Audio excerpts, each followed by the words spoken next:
toog ci biir mener un combat fan la doon jëm après xaw ma ko yàlla moom na ko mais amoon na aussi ci moment bi nga xam ne mu ngi liggéey au nom de l'État par rapport à son parti mu am ay devoir de réserve am na aussi xam ni loo xam ne ni def na ko ci liggéey lu ma teg sama bët wax nañ ci lu bari mais parfois bon ku nekk ak ni ngay attaquer problème. D'accord. Man duma attaquer noonu problème parce que man kenn rek moo ma yónni. Oui. Moi je dépends de personne. Moi li may wax fii c'est au nom du PDS dont je suis le porte-parole tey parce que man maa fi toog ci une émission boo xam dama tàggoo. ñu ne ma demal le responsable de la communication me dit demal ma waxtaan ak ñi ma war a waxtaanal. échanger ak ñoom ci fu ma war a yem ak li ma war a wax loolu moo fi indi. Serigne Saliou sur les interpellations. Non en fait man interpellation yi sax vraiment du ma ko jox solo trop quoi parce que xam nga man lépp lu may def dama koy assumer. D'accord.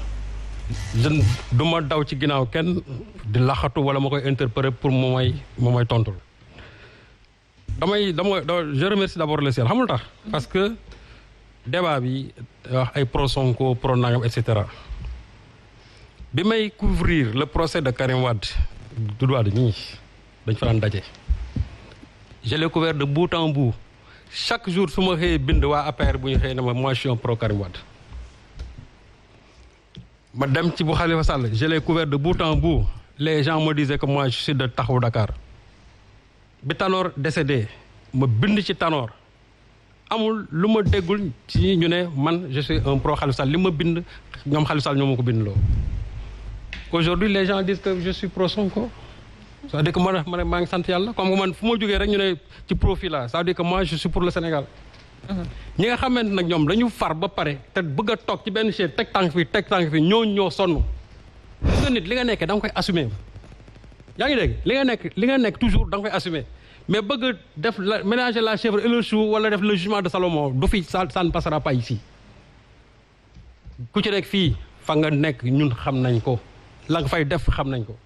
bu leen ma tax a wax falaa yem léegi nag Omar Faye dama la bëggoon a tontu ci lu tuuti gis nga yaa ngi wax sànq dévier débat bi ci affaire Sonko. lu relancer le journal Témoin. Non Amadou s'il vous plaît Amadou laissez-le terminer s'il vous plaît. Pour relancer le journal Témoin. Amadou nga laaj ko Mamadou Omar Ndiaye mi ko moom. waaw soo demee. ak Bamba Diallo waaw non da ngay dem boo demee nga laaj ko. s'il te plaît ma ne li jàllale Témoin en couleur. waaw non dama ne s'il vous plaît Amadou duñu dugg sax ci détail yooyu. ku nekk am na fu mu farkee. waaw mais pourquoi vous prenez les propos pourquoi ngeen jël propos yi pour yow. mën na la tontu. Voilà. Il faut pas prendre les propos pour toi. Ah non, je pense parce que moom moo waxoon sànq. waaw d'accord Saliou allez-y continuez s'il vous plaît. Donc je disais tout à l'heure ma ne. am na ñu xamoon tamit de. yaa ngi wax tout à l'heure ci le mouvement M2D. nga ne dañuy créer coalition boobu ba pare tournal bëgg a créer benn coalition c'est de la trahison may bëgg la wax ne ñaari mouvement yi boppam ñoo bokkut. M2D c'était un mouvement une plateforme boo xam ne qui a été créée le lendemain de la libération de Sonko. Et c'était pour que ñi nga xamante ne dañ leen jàppoon dans le cadre même des manifestations que gars yi xeex ñu gën a leen ça rassemblait beaucoup de la société civile et cetera kooku c'était pas une coalition politique c'est pas une coalition électorale loolu il faut mi ngi mel ni M23 nañ ko conditions yi ñu ko créé woon et puis ça n'a pas empêché à l'époque que Benno Siggil Sénégal continuer li nga xam moom la doon def donc booy wax da ngay séparer moo gën ngay def ay confusion yoo xamante li ngay wax xamoo ci dara loolu moom il faut que ça soit clair à propos li ngeen doon wax léegi sur la coalition man maa taxaw fii ma ne ko te je l'ai dit et je l'ai dit dans l'essentiel que ça ne me surprendrait pas que demain le PDS et l'APR fassent collusion pour les locales maa ko wax et je le maintiens. C'est impossible. nga wax ñun ma ne la non en politique rien n'est impossible en politique. yow yaa taxaw fii léegi. local bi c'est impossible. yow yaa taxaw fii léegi nga ne un mouvement est évolutif bi ngay wax fii affaire Sonko. tout de suite non dafa nànk rek. non dama lay wax li nga xam moo possible. oui moi je n'ai pas dit yow boo déggee sax sama analyse ne Amadou itam respecte-moi tamit. je parlais de déclaration bàyyi ko mu yeggali Amadou. on parlait de wax waxee. waaw mais bàyyi ko mu yeggali Amadou nañ dégloonte waaye s'il vous plaît nañ dégloonte. j'ai dit dama ne le PDS peut demain aller s'allier avec avec Pape Diop avec comment dirais-je Mamadou Diop Decroix. Oui. J'avais exclu Jotna ak CRD. tout comme ma ne CRD ak Jotna ñoom mën nañ dem def seen coalition mais j'ai dit dans mon analyse que ça ne me surprendrait pas que demain le PDS et l'APR fassent collusion pour le local. Non, mais moom may eggalee. S'il vous plaît, vraiment oui. pour les locales. Il y a élection là. S'il vous plaît. Et quand je disais ça. Amadou. La presse sénégalaise lu ñu lan la ñu wax lan la wax ci condoléances yu PDS ko présenté. On a dit que Maître Abdoulaye Wade a souhaité la réunification de la famille libérale. Ça, je l'ai vu dans la presse, y compris ici la presse même de Sen TV. J'ai dit que si maintenant les gens parlent de ça, Abdoulaye Wade souhaite la réunification de la famille libérale. C'est après 2024 ça. Ouais, non, mais bàyyil ba ma pare tamit franchement toi, tu n'es pas mon maître en face waaye tamit. Amadou, s'il vous plaît, laissez-le terminer. Ne m'excède pas quoi toi aussi. Li ma wax dama ne compte tenu de ça, j'ai dit que donc il n'est pas exclu que ces gens-là se retrouvent dans la mesure où il est envisagé une éventuelle réunification. C'est toi qui m'as dit qu'il y a toujours eu des blocages. J'ai dit oui, mais l'intention a été toujours là. Mais là, Seigne Saliou, vous parlez des locales ou de l'élection présidentielle? Mais quand je parlais, je parlais des localités. D'accord. Très bien. Je peux répondre à cette question très rapidement. Oui, on va y revenir, Président. On le laisse terminer. Attendez d'abord que je finisse. S'il vous plaît. Donc, loolu laa doon wax et ce que j'ai dit là je le maintiens et je le soutiens gis nga li ma waxoon dans mes émissions passées fii. oui gis nga man du ma ñëw je suis pas un nain dans ce que je suis en train de faire. li may wax dama ko xam et je le soutiens dama ne. li ma waxoon léegi ci PDS. que le PDS allait voir Ousmane Sonko loolu Omar Faye maa ko waxoon maa ko waxaat tey et je le soutiens. vous maintenez. jusqu'à la preuve du contraire yow maa wax loolu. gis nga coalition bii ñuy wax ñu ne PDS bu bees bii ñuy wax fii. tout à l'heure yow xam nga yow wax nga ba sa gémmiñ glissé nga ne Mamadou Diop Decroix a été licencié yow laa mais dama ne. Mamadou Diop Decroix ci boppam mënul def lenn loo xamante ni waa PDS yëguñu ko.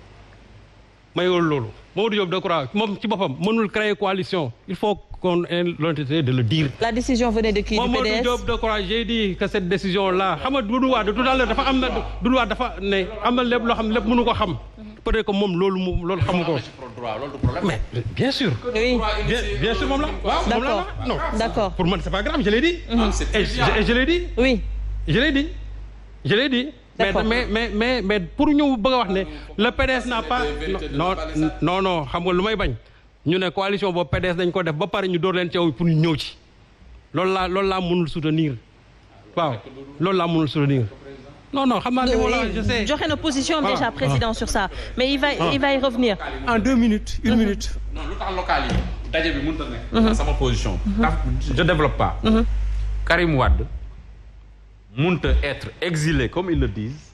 local yi balaa muy ñëw kenn du fi amnistier Karim Wade kenn du fi reprendre son procès ou la révision de son procès ba pare PDS di ànd ak APR. donc yow coalition boobu 2024 nga ko jàpp. 2024. d'accord ou après. très bien alors maa ngi ñëw ci Omar maa ngi ñëw ci yow ak Cheikh bien sûr mais président vous avez voulu rebondir. coalition ci local yi ak lan am na lu mu ci teg de. non j'ai parlé de local. oui. comme local yi la wax je pense que local yi moom werante ko possibilité que ñu ànd quand on est toujours dans les possibilités il sera peut-être un jour de pouvoir peindre le ciel. mettre Paris dans une bouteille. donc loolu moom du ma ci dugg.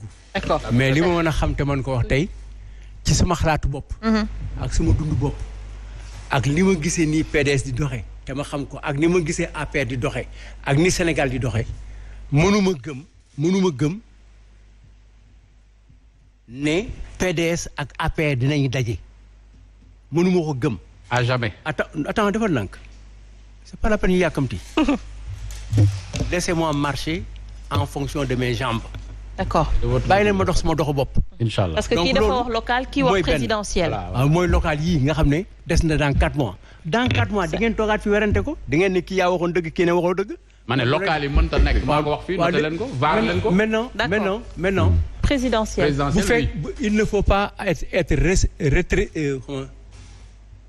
restrictif pour wax ne ci dëju comment il s'appelle ABC ci déclaration bu ni def budul man parce que maa représenté John Ablaye Wade maa wax ak jabaram fàttali ko suñu àndandoo suñu waxtaan ba mu wax ma li mu mujj wax ak fi mu toog ñaa ngi dégg te loolu waxuma ko mais il faut pas quand même ñuy restrictif pour essayer de noyer dans le poisson le problème de la réunification de la famille libérale est un souhait un vœu porté par sous secrétaire général national Maître depuis Abdoulaye juillet 2013 texte bi ko bind man maa ko indi Ndakaaru parce que maak moom ñoo warandoo 15 jours maa ko indi te loolu du texte 2013 la jógee mu ngi jógee ci dans une première réunion meeting à Mbacké bi nga xamee ne bii sunu réew Idrissa Seck revenir nañu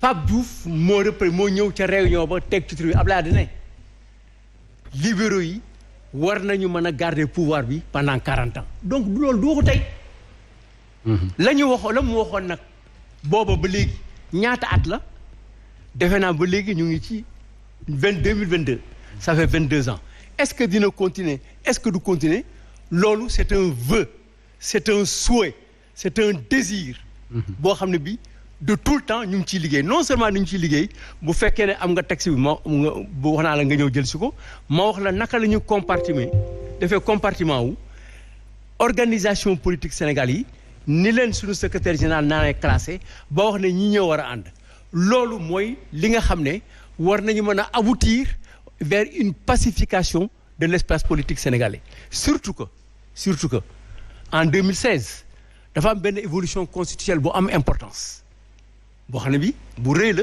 bu nekk ci biir constitution bi concernant les missions de l'Assemblée nationale et les partis politiques dañu wax ne partis politiques yi dañu war a participer à la formation des citoyens dañu war a participer ci citoyens yi di def am ay activités dans la gestion et le contrôle de gestion des politiques publiques te ci loolu dañu war a bénéficier wu du soutien de l'État waaw loolu est-ce que mën nga ko liggéeyloo parti politique ba pare ba ko regretter au second plan est-ce que 355 partis 400 mën nga ko ngoonte bon da ngay jàpp ne ci idée boobu rek nous allons vers un rassemblement dafa am leneen loo xam ne waroon na ko permettre sur le plan africain parce que sur le plan africain nëgëri dafa waroon fekk ñuy dem à l'élection du parlement de la CEDEAO suffrage universel direct et un dimanche dans tous les pays donc da nga doon am une coalition africaine ou des coalitions africaines yu doon déposer des listes dans chaque pays parce que ñooñu ñoo war a nekk au parlement africain donc à la kulli aline dox bi yeex na mais dañuy dem vers benn point boo xam ne bii dafa am ay partis yoo xam ne yi nekk ci suuf ci base u oui président dama ngeen déglu ma yow la ñuy déglu dama leen di déglu ci base u trapèze bi dañuy wàcc te loolu démocratie moo ko mën kenn mënul wax ne parti yi du ñu bokk mais parti yi bu ñu ne woon tey élection législative yi ñëw parti bu demul élection amuloo député kenn du la subventionné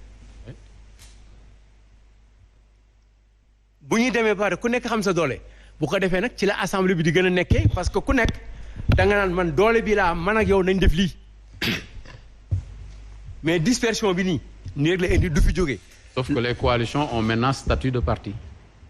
Mais loolu jarul nga ma ko c'est la constitution qui l'a déterminé depuis 2001. D'accord alors satisfait par rapport Amadou. Non, c'est pas avant le dialogue. C'est fait depuis 2001. Le président a été clair. Formalisé après le dialogue. Non, amul lu ñuy formaliser constitution yi moo ne Dakar est la capitale du Sénégal amatul lu ñu ciy formaliser. D'accord, très bien. Alors, coalition de partis politiques. Amadou. Attends. Amadou. Vraiment. Je pense que. Bon, est-ce que ça a été clair déjà pour 2024? Vous savez, gis nga yéen ñaar ñi. Amadou. Allez-y. Yéen ñaar ñi très amicalement.